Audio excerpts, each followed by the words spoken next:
ওরে আমার বোন, ও আমার বেটি, ওরে আমার কলিজার টুকরা বেটিদেরকে বলছি, খবরদার লুচ্চাকে পাত্তা দিও না।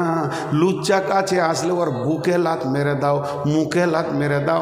আর স্বামী কাছে আসলে গলাতে জড়িয়ে ধরে তার গালে চুমা দাও। থালা হলো স্ত্রী আর কাগজের পাত হলো প্রেমিকা। স্ত্রী হও কিন্তু প্রেমিকা হইও না। খেয়ে নেবে, ফেলে দেবে, তোমাকে আর বিছানায় লিবে না, এটাই জেনে রাখো। আর স্ত্রী হও, আর স্ত্রী তুমি হতে যেও না, মা বাপের নির্বাচিত হও। মা বাপ যে যুবককে ধরে দেবে তার স্ত্রী হও। সারা জীবন তোমাকে খাবে, ধুবে, পরিষ্কার করবে এবং তোমাকে কসমেটিক্স দিয়ে সাজিয়ে রাখবে এবং তোমাকে তার শোকেশে রাখবে, তার কোলে রাখবে। আর লুচ্চাদের কাছে যদি তুমি কাগজের পাত হয়ে যাও তো খাবে আর ছুঁড়ে ফেলবে। তোমার যৌবনটা চাঁটার জন্যে এরা শেষ করে বেড়াচ্ছে, কুকুরের মতো দৌড়ে বেড়াচ্ছে। ওই জন্য একটা কবিতা আছে না, আজ যুবকদের কথা কিছু শোনো দিয়া মন, বর্তমানে যুবক ছেলে বলি তা কেমন। মাথার মাঝ চারিদিকে ছোট চুল, মাথার মাঝে বড়া, পেছন হতে দেখলে পরে লাগবে একটি ভেড়া। মেয়ে মানুষ হবার মনে স্বাদ হলো যার, মাথার মাঝে চুল রেখে হলো একটা জানোয়ার। হায় রে খোদা, এমন গাধা যুবক ছেলে আজ, সত্য কথা বলবো তবু নাই কই এদের লাজ। এরাই বলে আমরা যুবক আফসোসেতে মরি, ধিক শত দিক নাওগা তোমরা নাওগা গলায় দড়ি। সন্ধ্যা হলে ডিউটি করে পুকুর রাস্তার ধারে, কুকুর যেমন রাস্তাঘাটে হারে তল্লাশ করে। আর বাকিটা বলবো না। ওরে আমার বোন, ও আমার বেটি, ওরে আমার কলিজার টুকরা বেটিদেরকে বলছি, খবরদার লুচ্চাকে পাত্তা দিও না। লুচ্চা কাছে আসলে ওর বুকে লাত মেরে দাও, মুখে লাত মেরে দাও। আর স্বামী কাছে আসলে গলাতে জড়িয়ে ধরে তার গালে চুমা দাও। আল্লাহ তাবারাক ওয়া তাআলা তোমাদেরকে কত সুন্দর ওসিয়ত করছেন। অতএব বিশ্বনবী বলছেন, যৌবন কাল একটা নিয়ামত, বার্ধক্য আসার আগে। নাম্বার 2, বিশ্বনবী বলছেন সিহাতাকা কাবলা সুকুমিকা। হে পৃথিবীর মানুষ, সুস্থ শরীর একটা নিয়ামত, কিন্তু যেদিন রোগে ধরবে রে, এই সুস্থ শরীর আর তুমি ফিরে পাবে না। অতএব সেই রোগ আসার আগে সুস্থ শরীরকে নিয়ামত মনে করো।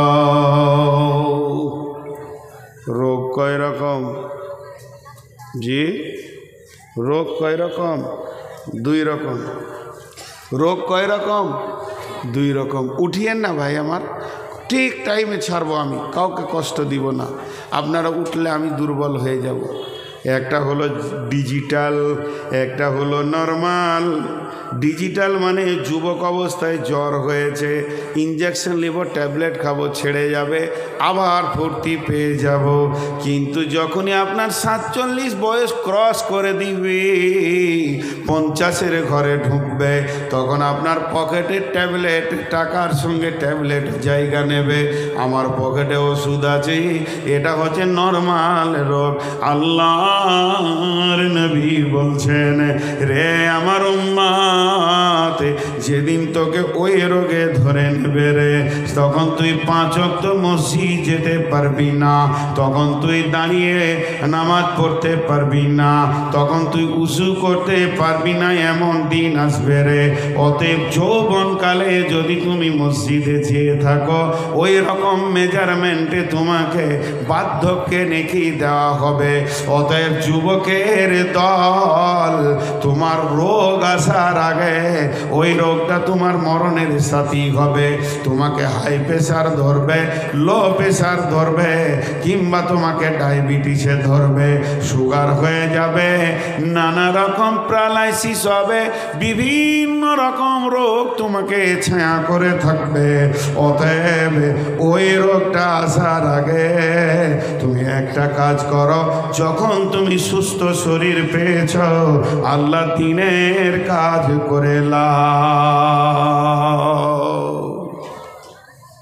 তবে রোগের ব্যাপারে একটা কথা বলে দিই, রোগকে নিয়ে বিরক্ত হবেন না। আল্লাহ তাবারাক ওয়া তাআলা রোগকে নিয়ে যে আল্লাহ তাবারক ওয়া তাআলা আপনাকে রোগ দিবে জানতে হবে এটা আপনাকে গিফট দিয়েছে, গিফট উপহার। নাম্বার 3, ফারাগাকা কাবলা সুগলিকা, ফারাগাকা কাবলা সুগলিকা। রে আমার উম্মত, সময়কে নিয়ামত মনে করে লাও, এর মতো দামি আর কিছু নাই। পৃথিবীর বুকে যা তোমার হারাবে ফিরে পেয়ে যাবে, কিন্তু যে সময়টা তোমার কাছ থেকে একবার হাত ছাড়া হয়ে যাবে ওই সময়টা আর তুমি দ্বিতীয়বার ফিরে পাবে না। সময় এমন একটা নিয়ামত। এখন আমার ঘড়িতে বাজছে ধরেলেন 11টা 34, আর একটা মিনিট হলে 35 হবে, আর 1 মিনিট আগে 11টা 33 পার হয়ে গেছে। এখন সারা পৃথিবী যদি একদিকে হয়ে যায় 11টা 30কে আর ফিরে আনতে পারবে না। আল্লাহর নবী বলছেন সময় এমন একটা নিয়ামত, প্রতি সেকেন্ডে তোমার হাত ছাড়া হয়ে গেছে। এই সময়কে ঠিক মতো কাজে লাগাও। সময় মানুষ একবার পাবে, 2বার পাবে না। যে সময়কে অবহেলায় হাত ছাড়া করে দেবে ওই লোক, ওর মতো হতভাগা আর কেউ নাই। একজন দার্শনিক লেগেছে অতীতের আফসোস ভবিষ্যতের প্ল্যান নিয়ে বর্তমানকে নষ্ট করো না। তার মানে 3 বছর আগে একটা আমার দ্বারা কিছু ঘটে গেছে, খুব ধ্যান দিয়ে আমার দিকে তাকান তাহলে বুঝতে পারবেন 3 বছর আগে ঘটে গেছে। ওইটাকে নিয়ে চিন্তা করছে, কেন ঘটে গেল রে, কেন ঘটে গেল রে, কেন ঘটে গেল রে। এই করে করে আমি 10 মিনিট কাটালাম। আর ভবিষ্যতের প্ল্যান করছি, হ্যাঁ সামনে বছরে এই করবো, হ্যান করেঙ্গা ত্যান করেঙ্গা, কিন্তু মাঝে থেকে এখানে 10 মিনিট নষ্ট হলো না। অতীতের আফসোস ভবিষ্যতের প্ল্যান নিয়ে বর্তমান নষ্ট করো না। যেটা তোমার কাছে হাতছাড়া হচ্ছে সেটাই হচ্ছে বর্তমান। অতএব বর্তমানকে সব সময় খেয়াল রাখবে আর সব সময় কাজে লাগাবে। বন্ধুরে আমার, এই সময়টা কত মূল্যবান কিয়ামতের মাঠে বুঝতে পারবেন। সেই দিন এমন একটা দিন আসবে মনে হবে কেন অবহেলায় চায়ের দোকানে কাটিয়েছিলাম, এর থাকে যদি 2বার সুবহানাল্লাহ বলতাম অনেক কাজে লাগতো। সময় তোমার বইয়া যায় রে মুমিন ভাই, সময় তোমার বইয়া চইলা যায়।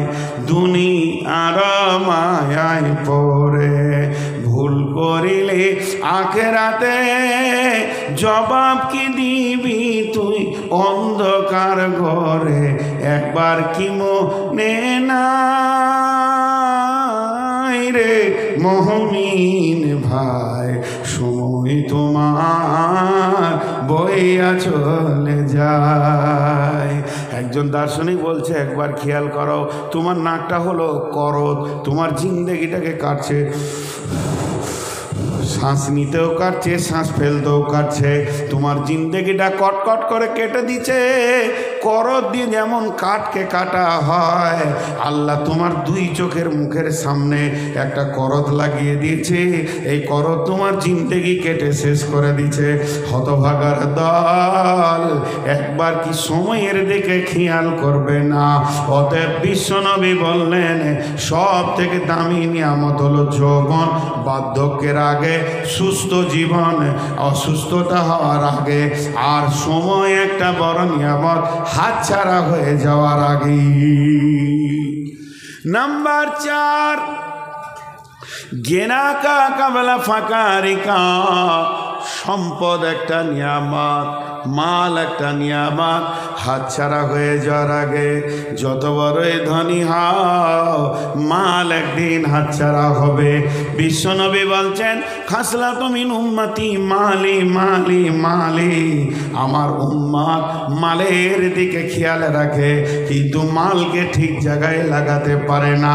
নবীজি বলছেন, হে আমার উম্মত, তোমার মাল হলো তিনটি, যেটা তুমি খেছো সেটা তোমার মাল, যেটা তুমি পড়ছো সেটা তোমার মাল, আর যেটা তুমি আল্লাহর রাস্তায় জমা করছো এটা তোমার মাল, আর যেটা তুমি ওয়ারিসের জন্য ছেড়ে গেছো এটা তোমার মাল নয়, এটা তোমার ওয়ারিসের মাল।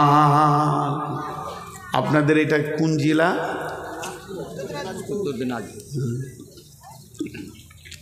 উত্তর দিনাজপুরের লোক তাও বসে আছে।